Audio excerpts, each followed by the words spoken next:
So, a little update, how I built this so far of my World War I, diorama, or vignette. It's really a vignette. I'm gonna do it without a figure, it's just the trench.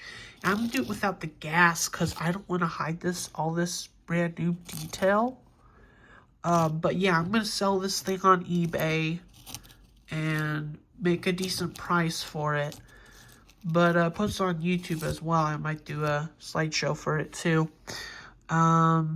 But yeah, the other winter project, I'll do a slideshow sometime too. The one with the tank, did tutorial on the winter one later, maybe. Yeah, later for sure, unless I get figures for it. But anyhow, I'm just doing the trench for right now, and no figures, but I mean, it still looks good without the figures. It really looks like a World War I trench. It's supposed to be a German trench.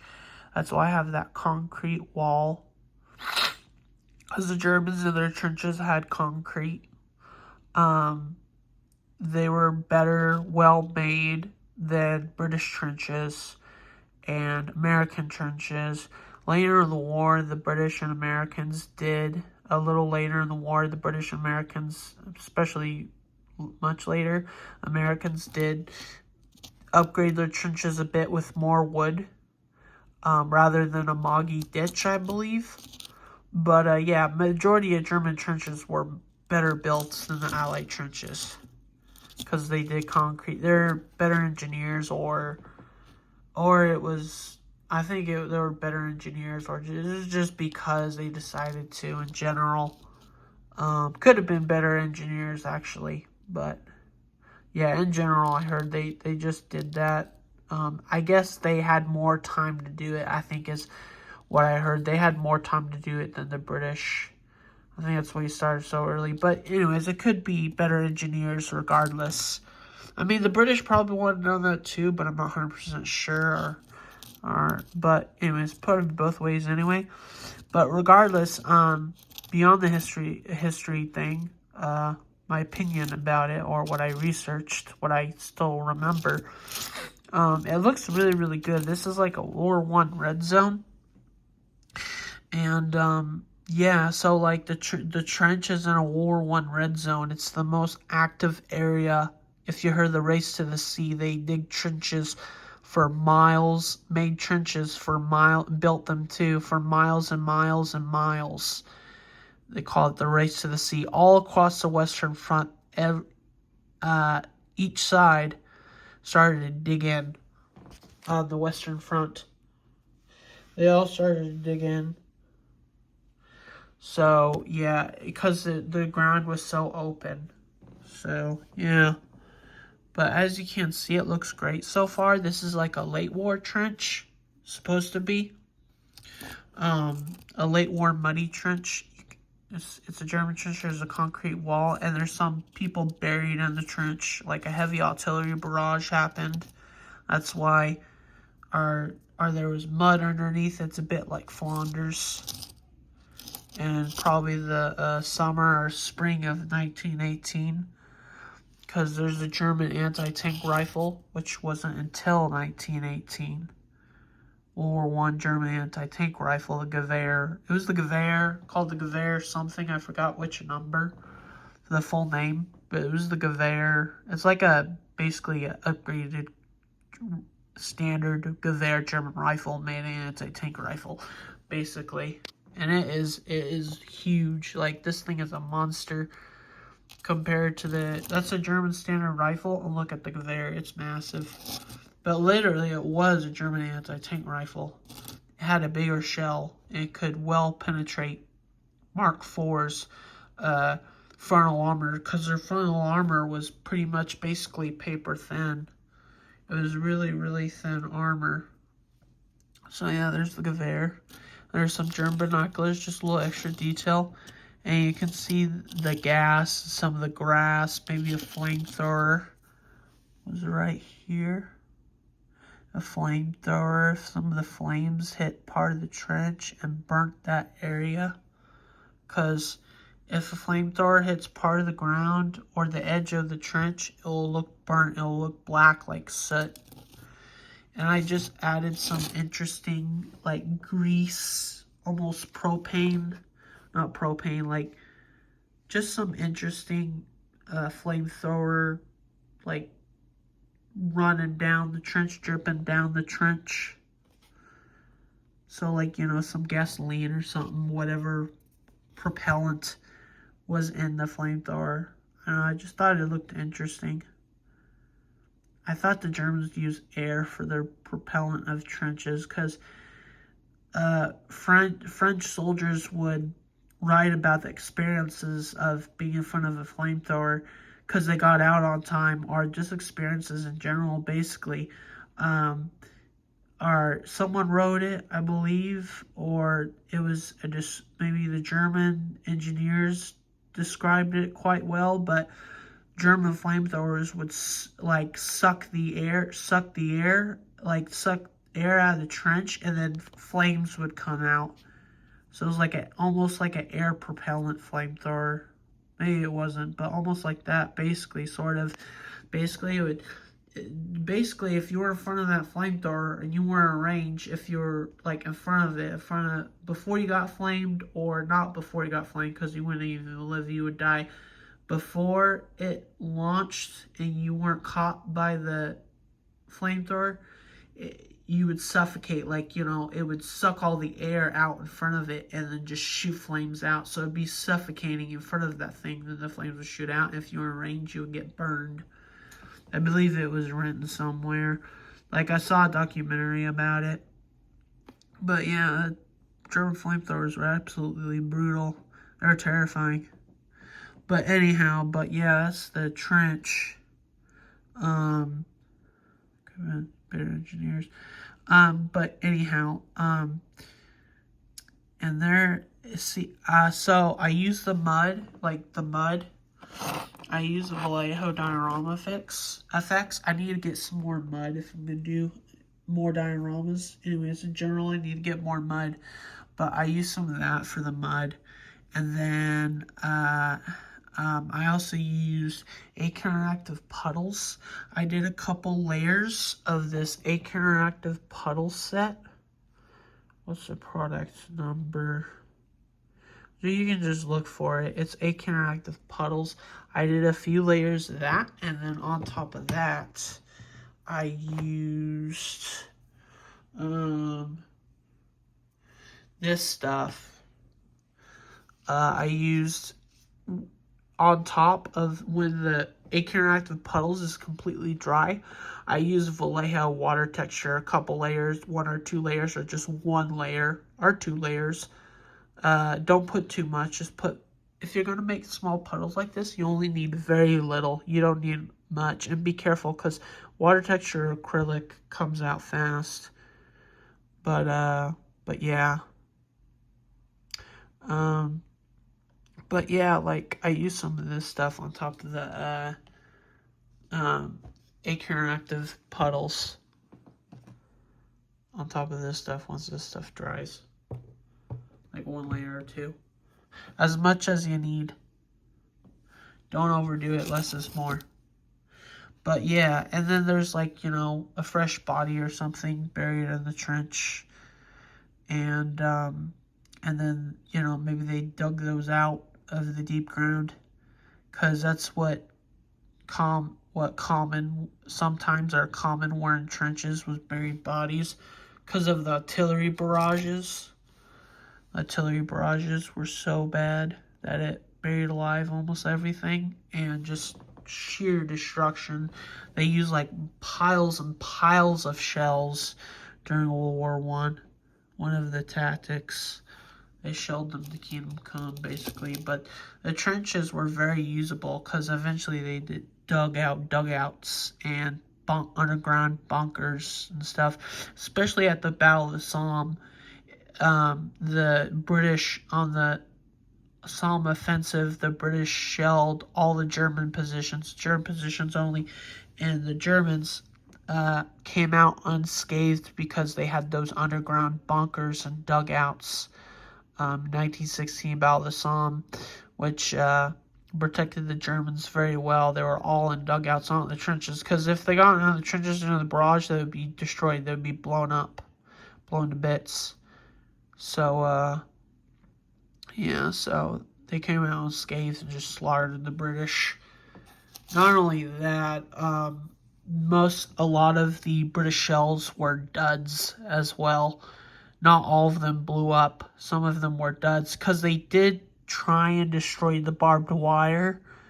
That was another useful tactic. They did try and destroy the barbed wire, the German position, so they could get through easier. But that didn't work out completely because a lot of them trying to hit the barbed wire were duds. But the bombardment went well. It's just some of them were duds, or a lot of them were duds. So yeah, the barbed wire wasn't completely destroyed all on the offensive, all on their front.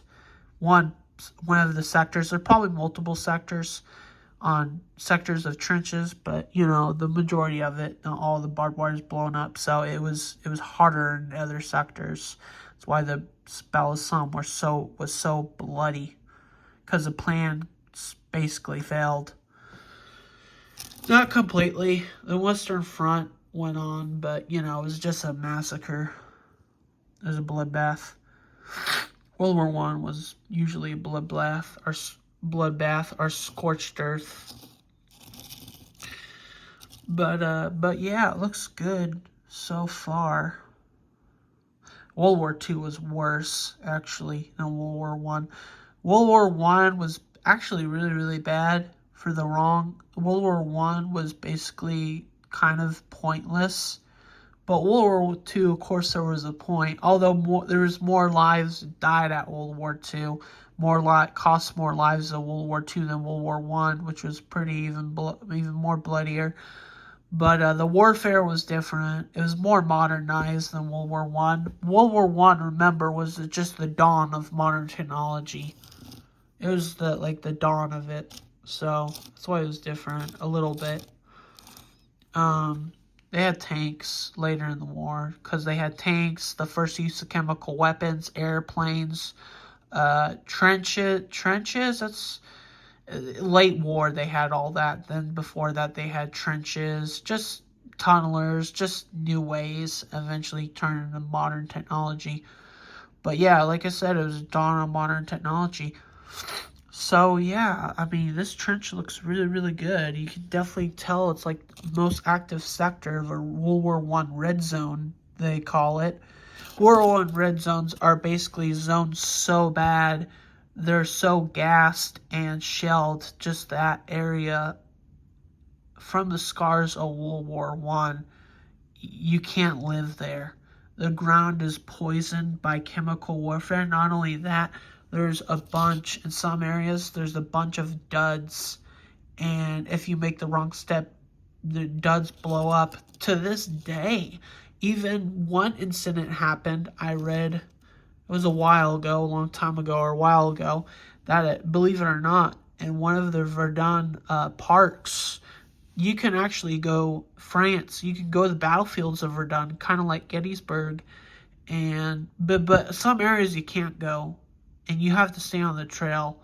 Some areas you can't go because they're too dangerous. But one of the shells actually blew up. Thankfully, nobody was hurt. I heard, yeah, nobody was hurt, thankfully. But yeah, one of the shells went off of today's park or museum of the Verdun, the Verdun Park, because, World War I is so important to Europe. It's part of their history. But yeah, yeah. You get it now. But yeah, unfortunately so. And thankfully nobody was hurt. But you can visit their battlefields and stuff in Europe. And the Americans didn't enter World War I till a bit later in the war. World War I raged on from 1914 through 1918. So 1914, that's 1915, 1916, 1917, 1918. So that's 4 or 5 years, about 5 years. World War I lasted for 5 years straight. But yeah, anyhow. And there was the Christmas truce, except for that. But still, the war still went on, but there's Christmas truce as well. But yeah, World War I was brutal. But anyhow. But yeah, I mean, the art, whatever the model, it looks like World War I. pretty much. A very active zone. And it's 1918, so I wanted to do... It's late war, so Flanders was muddy. That part of Belgium and Flanders, because World War I was in Belgium, and then one of them was in France at Verdun. The edge of France or somewhere in France was Verdun, and then there was the French front, and then there was Flanders. Through 1914, 1916, the front didn't move very much. Only it was a stalemate till the tanks came. That's what the Allies won. That's what won the war, was the tanks. The German had tanks, but not as much as the Allies. The Germans had very few tanks, and at some times the Germans would try and capture Allied tanks and use broken down Allied tanks, or if they're stuck in the mud, they would use them. And they would, because they have a lot of tanks at their disposal. So yeah, they use the Allied tanks. You know, you're on this side, you gotta win. So, but yeah, they use Allied tanks because they have very much. And it's like, hey, we can use Allied tank, capture one if it's not completely destroyed, if it's stuck in the mud or broken down. So yeah.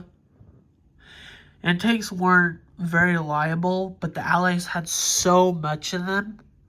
Like, World War I tanks were not that reliable. Also, the Allied tanks and the German tanks both. But, I mean, like, you know, they're trying to break the stalemate. Not only that, trying to break the stalemate, and the Allies had tons of them at one of the offensive or battles. So, yeah. The Allies during World War I, I think, were more mechanized than the Germans, because the Germans didn't have as much raw materials as the Allies in World War I. But anyhow, yeah, and there was no Nazi. Germans weren't Nazis in World War I. The Nazis weren't till after World War I. Before World War II, that's when Hitler started the Nazi Party. Before that, Hitler was just a soldier in the Great War, if you heard about him. He didn't start it till after World War I. But anyhow, it looks pretty good. So I did the concrete wall and the gas stains. Those are supposed to be gas stains because gas was real heavy and it would sink into the trenches and stay on the ground, and it's a huge thick cloud. Instead of floating into the air, that's why the gas was heavier and was a chemical. So I think they would, like chlorine gas, they would put a lot of water in chlorine gas, and they would put chlorine and water. That's how they made chlorine gas, and maybe other chemicals, who knows. But it was heavy in chlorine and water, and the moisture kept it from floating into the air up in the sky, and it just stayed on the ground and it creeped over. And the wind would catch it too. You had weather. You got to worry about weather, because once you blow that gas out, later they have it in shells. At first the Germans used it first and the Allies used it last. But anyhow, I'm not going to get into the whole history subject. It's a lot to talk about. But yeah, both sides used it, and it was very deadly. So, about the walls, I used the gas stains on the walls because it was heavily gassed. That's why it's a red zone all the time. Usually gassed all the time. So yeah. Anyways, so I used this pigment. I used faded olive green. That's what the pigment I used for the gas stains.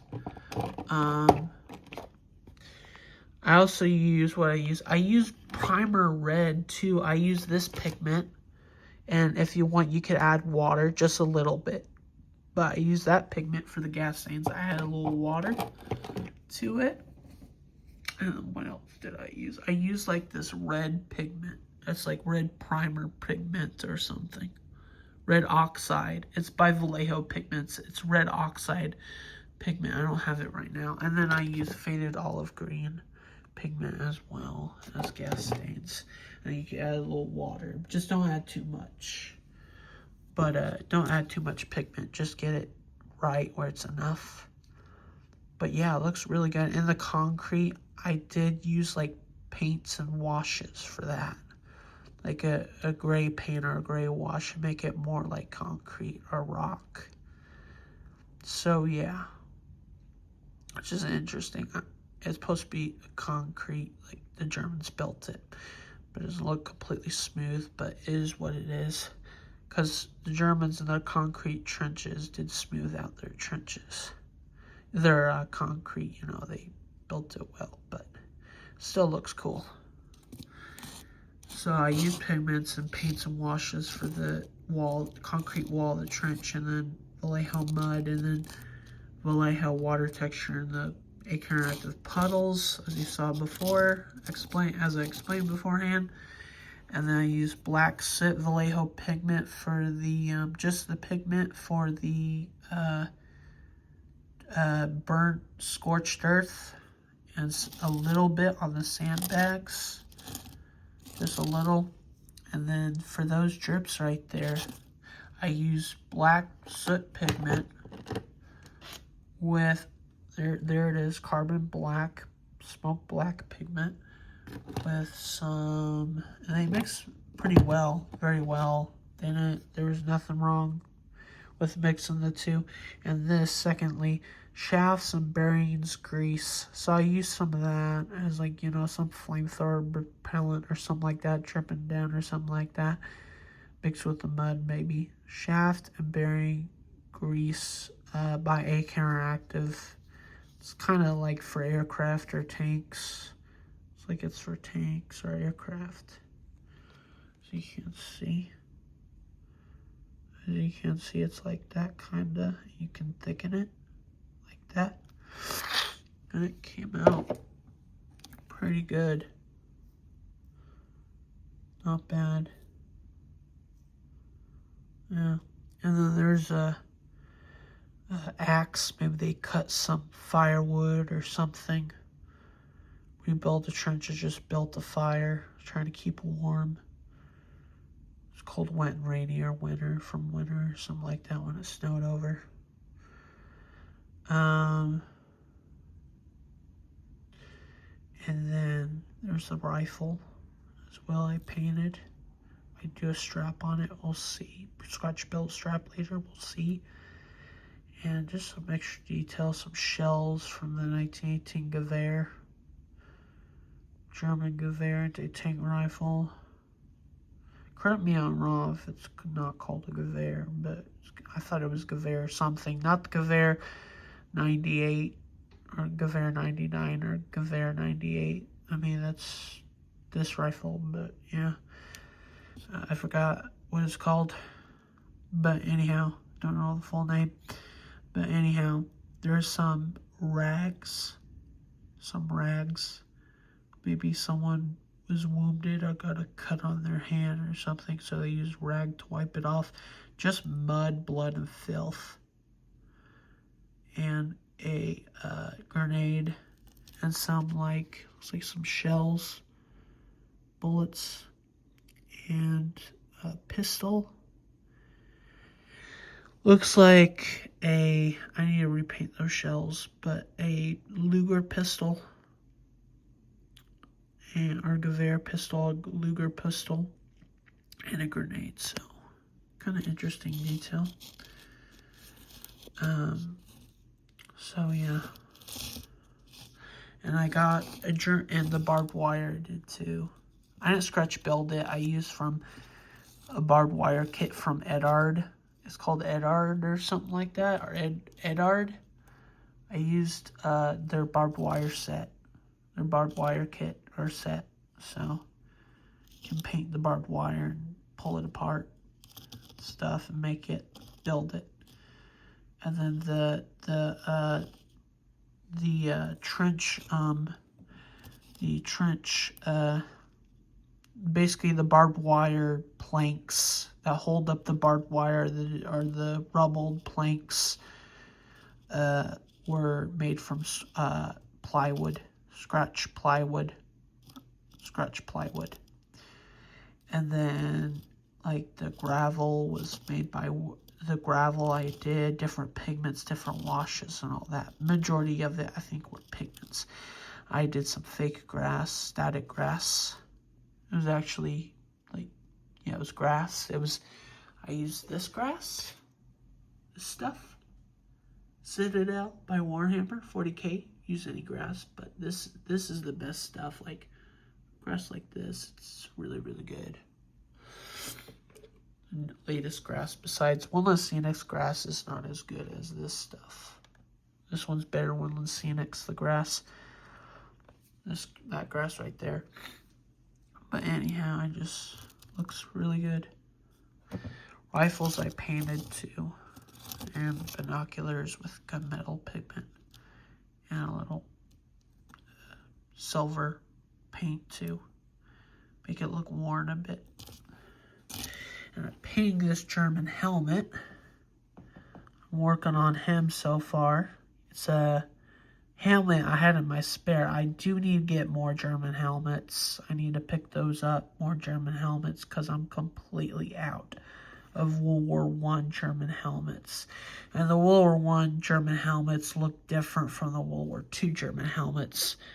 The World War I German helmets don't have...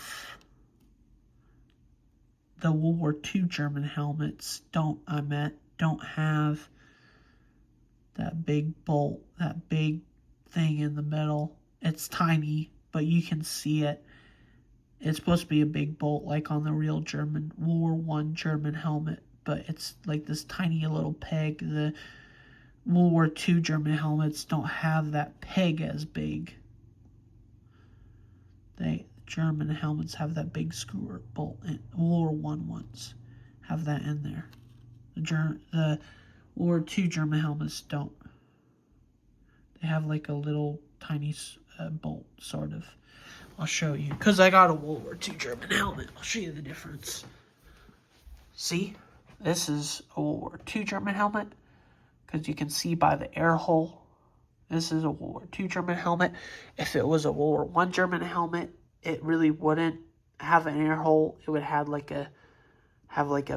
wouldn't have an air hole. Most likely it would have a big screw in that place, or a big old bolt or screw or something with a bolt, with a nut. So yeah, that's the difference. But it's the same design. It's the Stahl helm. Just a World War I is an older design, and a World War II German helmet, they kind of upgraded it with an air hole. Besides a World War I German helmet. But it's the same design. It's the Stahl helm. Originally World War I German. But the World War II, the Germans, the Nazis, the Wehrmacht, the SS. The Wehrmacht, which is the German army, and the SS is the Nazis. It's also a military branch, but it's also the Nazis, the SS. And the Wehrmacht is a large number of conscripts and some volunteers. Which is the German Wehrmacht during World War II. But yeah, you can tell the difference by looking at that, the bolt or the air hole. But yeah, that's a World War II German helmet. Same design as the Stahl helm. Same design. So yeah, this one is actually a reproduction. It's actually bigger than original. A real World War II German helmet would be a smaller size than this. This is just like almost like a custom made helmet. Not custom made, it's a reproduction, but it's just a little bit bigger to fit over my head and mainly my glasses, because my glasses are so big, so it can fit over my glasses. So yeah, it's a reproduction, not original. And the size is a bit too big, but it's what it is. But it's still same design of a German helmet, just bigger. And then yeah, that's my British canteen. So there's my collection, and I recently put that up. I recently got scratch built a shelf. Well, I repainted it. I repainted the shelf. I repainted and did a shelf for my mugs. Originally the shelf was white, but I repainted it, and now I got a small collection of mugs. I'll probably buy more mugs later. I like to collect historical history mugs as well. And I recently got that too. I'll make a video on this. But it's the British Grenadier Guards. I'll make a video on it later. But that's a new collection thing I added. I'm selling, you can check it out on eBay. I'm selling my 20th Maine battle flag. I'm selling it. So I sold one of my original swords as well.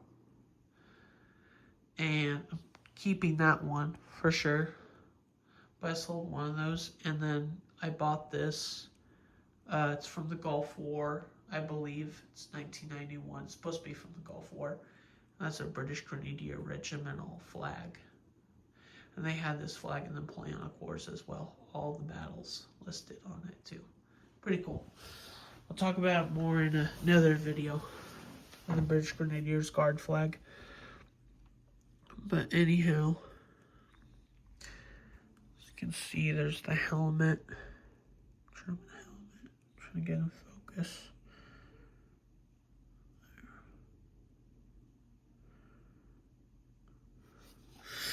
And then probably do a tutorial on this later. We'll see. And then I'm kind of in the middle of painting this guy too. He's a World War I American trench raider or something like that. World War I American officer, soldier, trench raider. Painting him a little bit. Been trying to do that. There he is. You can see, it looks really cool. I did a little glazing on him too. Looks really nicely painted. I'm most likely gonna finish him. Do a little vignette on him. Probably gonna finish him.